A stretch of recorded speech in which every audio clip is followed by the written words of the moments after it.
Ce samedi 10 juin, Patrick Bruel a dévoilé les secrets de fabrication de sa célèbre chanson Qui a le droit dans 50 Minutes Inside. Le chanteur a évoqué le drame personnel qui a inspiré ce tube, qui a failli ne jamais voir le jour. À 64 ans, Patrick Bruel compte parmi les plus grandes stars de la chanson française. Casser la voix, place des grands hommes, je te le dis quand même. Le chanteur, qui jouera prochainement dans une série pour TF1, a sorti un nombre incalculable de tubes que plusieurs générations de Français connaissent par cœur.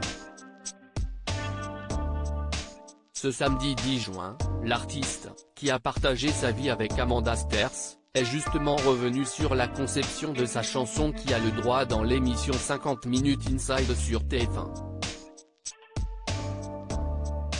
Elle est incontournable, il n'est pas question de ne pas la chanter. Les plus grandes chansons sont celles qui partent d'un élément éminemment personnel et qui deviennent universelles, a-t-il déclaré, avant d'évoquer le drame qui a inspiré ce titre que lui a écrit son ami auteur-compositeur Gérard Presburwick. Patrick Bruel abandonné par son père lorsqu'il était bébé dans Qui a le droit, Patrick Bruel raconte l'abandon de son père, qui a quitté le domicile familial alors que son fils n'était qu'un bébé.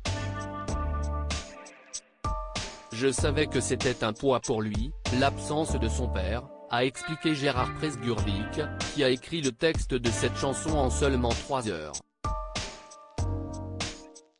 Je ne changerai pas une virgule de ce texte aujourd'hui, a de son côté confié Patrick Bruel, qui avait pourtant pris la décision de ne pas faire apparaître cette chanson sur son deuxième album intitulé Alors Regard et sorti en 1989. Une fois qu'elle est terminée d'être enregistrée, elle est tellement orchestrée que j'ai l'impression qu'elle perd de son ADN et qu'il y a quelque chose qui ne va pas. Elle ne me plaît pas, en fait. Et au dernier moment, je l'enlève. Patrick Bruel n'aimait pas la chanson Qui a le droit. C'est finalement lors d'un concert au Zénith de Paris, en 1990, que Patrick Bruel décide de dévoiler le titre Qui a le droit pour la première fois. Ma mère me dit, mais cette chanson, tu la chanteras jamais ? Puis, le concert avance et à la fin je me sens tellement bien que je me dis, tiens, je vais faire plaisir à ma maman et je vais chanter cette chanson, s'est-il souvenu. J'attaque la chanson, je fais le premier refrain et dès qu'arrive le deuxième refrain, la salle entière chante avec moi, comme si tout le monde connaissait la chanson depuis toujours.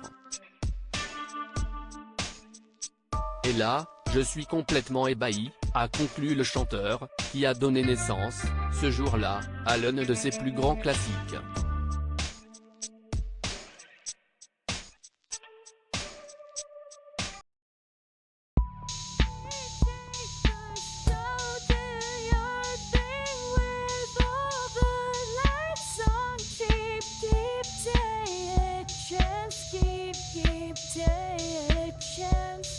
You